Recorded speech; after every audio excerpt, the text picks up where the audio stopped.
So this is the IRGC declaring war with the Islamic Republic if they do that, and that they might not want to do that, and that's why this would be an obstacle in their way.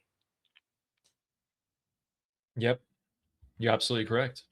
So what do we know so far? We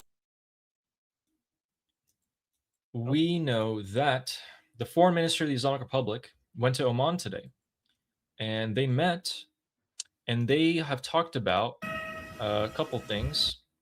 They have talked about, hey, first of all, Adakshi from the Islamic Republic is like, guys, are you sure you want to work with the Americans and have a southern strait in the Strait of Hormuz? Like, are you sure you don't want to work with us, the Islamic Republic, instead? And the Omanis were like, yeah, no, we're pretty sure we don't want to fully work with you guys, but we propose this. Why don't we just, God, that's so annoying. Why don't we just make a 2-lane proposal? So the Omanis gave this proposal. They're like, hey, let's manage the Strait of Hormuz onto 2 separate routes. You have your own, and we have our own. Once again, it seems like we're going in a massive circle. This was literally the status quo until what, 3 days ago, 4 days ago, or at least it was supposed to be the status quo. Looks like we're going back to it. So based off of this, I'm thinking that if the Omanis got told this, they got told to say this by the United States, okay, the U.S. just kind of wants to go back to, we have the southern side of the strait, which is over here. The Omani side, ships can go through here, but then ships can also go through there if they want to coordinate with the IRGC. The only difference is if they get that public statement soon, every ship can go down here, which they prefer to do under the safety of the United States, and not have to worry about anything. And that would be a massive guarantee that we could hopefully get soon.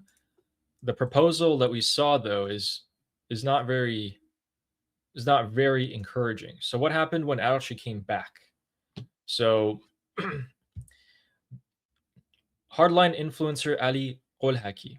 So this guy is a Islamic Republic hardline influencer. So let's see his stance on this. He said when Aoshi was when he came back today from Oman, it was supposed to be that his trip made it so that there's 2 lanes, and then Ghalibaf and Vance would, negotiate directly again, and then everything's good, and yeah, we're back to the MOU. Everything's peachy, which is interesting for a hardliner to say that. So it seems like both sides, from what we know of so far, Oman and the Islamic Republic, or at least this one guy, I'm assuming he's a member of parliament, is saying, yeah, that's a great idea. Let's just go back. Each side can have their own lane. That's fine. Um, what do you think? Do you think the U.S. is okay with that? Do you think there's maybe a lot more that the U.S. is going to be looking for here, or do they want more straight management? Do they want to push the nuclear talks more? so here's what I do know: the Islamic Republic cannot, even Ghalibaf. I'm not talking about the ones that are against the ceasefire MOU people. The Islamic Republic as a whole, including the suits, including the Ghalibaf camp, cannot afford to let go of the Strait of Hormuz. They cannot, right? And here's also what I know: the United States cannot afford to let the Islamic Republic have the Strait of Hormuz. Okay? Do you know what this means, Ellie? Endless conflict until the end of the Islamic Republic.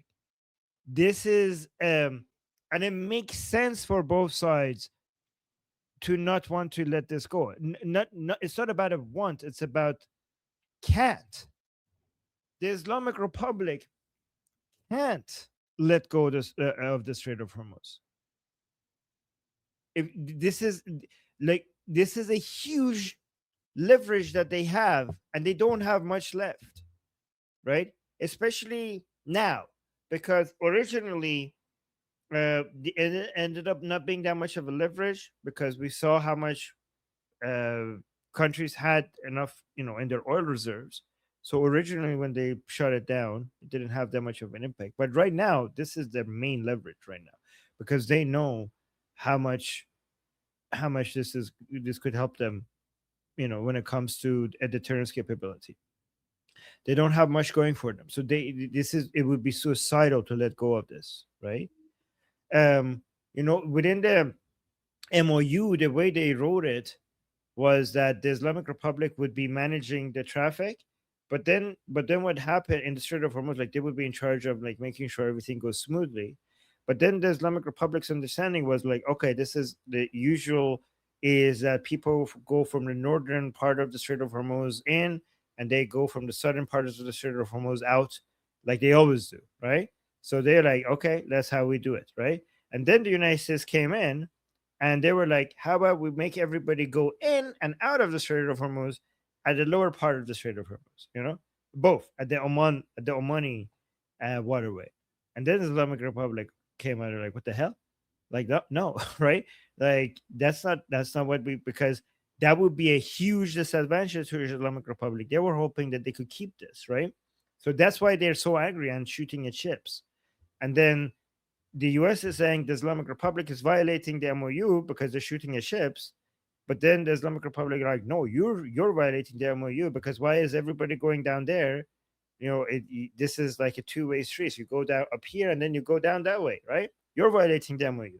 But then people are saying, where does it say in the MOU that people have to, like, there's nothing in the MOU that says that this is how the traffic should flow. So no, that's not a violation of the MOU. But then the Islamic Republic says, like, no, this is a violation of the MOU, because the MOU says that I'm going to be the guarantor of like the traffic flow, and I say this is how you do it, right? So that's the disagreement. But the thing is that the MOU is actually very, very vague. If you read it, it's very vague. There's nothing. This is not like obviously, yeah. This is why we told you guys from the beginning not to take the MOU very seriously, because it doesn't do anything, and you can see right now it's not doing anything, right? Yep. So do you think the Islamic Republic will actually start talking about the nuclear just to draw attention away from the Strait of Hormuz? Yeah. I mean, they're not talking about the nuclear. They're moving away from the direction that we're supposed to be heading when it comes to making a deal, right? We're moving Mhm. farther away from it. Like, yeah, yeah, like the MOU was supposed to get us closer to a deal. It's actually making us move away farther away from a deal every day. Yes. Right.